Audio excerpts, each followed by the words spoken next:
Well, my thoughts of Scott Laskey go back many, many years and probably decades to when he was working at Schilke's in Chicago, which was a big brass manufacturing, making trumpets mostly.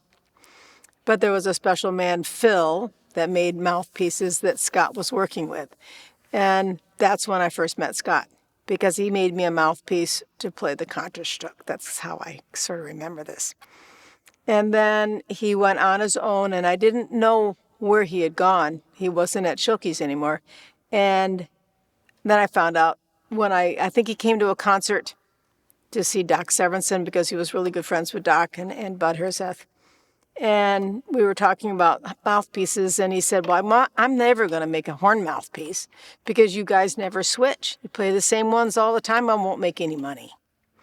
And then one day, I get a call from him and said, well, I'm going to start making mouthpieces for horn because my son has started playing the horn.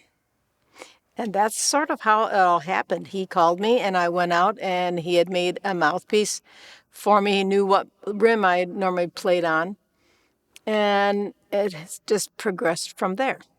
He made me one that I buzzed on. It was raw brass, and yeah, it was all right.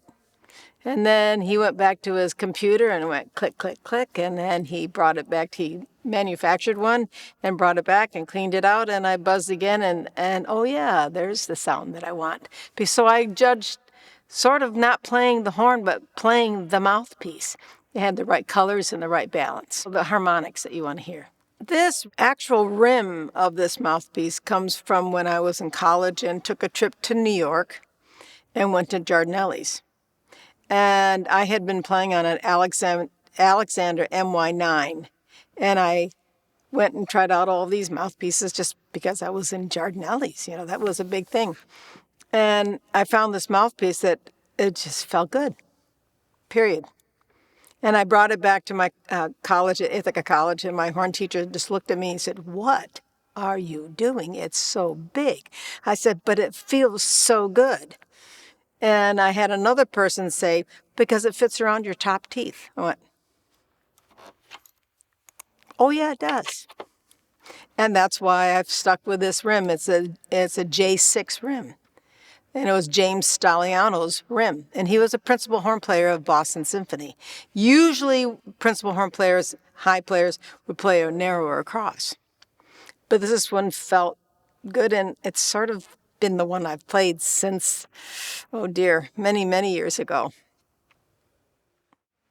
My relationship with Scott became close because of his son, Alex, who was playing horn, and we sort of developed this mouthpiece, and I was starting to teach full-time at Northwestern, and I needed a mouthpiece for my students.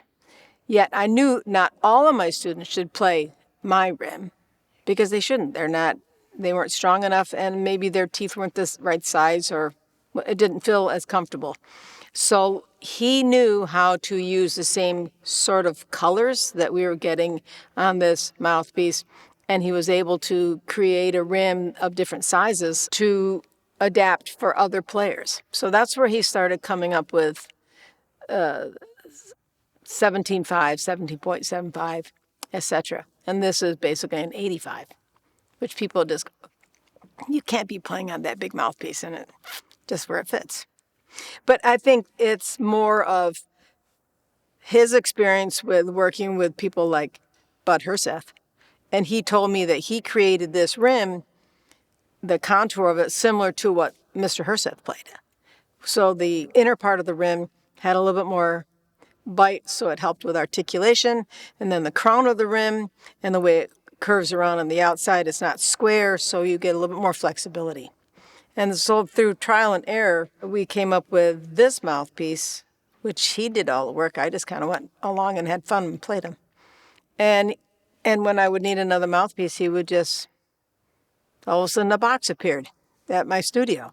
So, and then the students would sort of take them, you know. And through close to 25 years of teaching, that is what's been going on in my studio. And when he became ill, I was lost, totally lost, because I couldn't get these mouthpieces for the incoming people.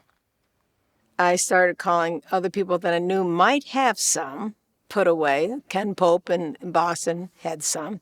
And I would just, find whatever I could do to get around not having Scott to call. It was a very hard time for me.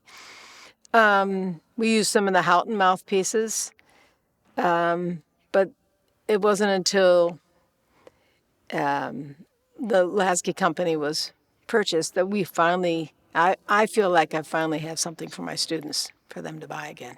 I feel that the new mouthpieces, and I know this from personal experience because I had the student sit there with her older 775 and the new 775, and she was very set with her old one, and I was just having an experiment going back and forth, and she took it into an ensemble, and everybody in the section said, "What are you playing on today?" It immediately showed that these were the next step going forward. Not that the other one was bad, but it's just another step of a little more clarity, a little cleaner articulation. And I think it's a great improvement.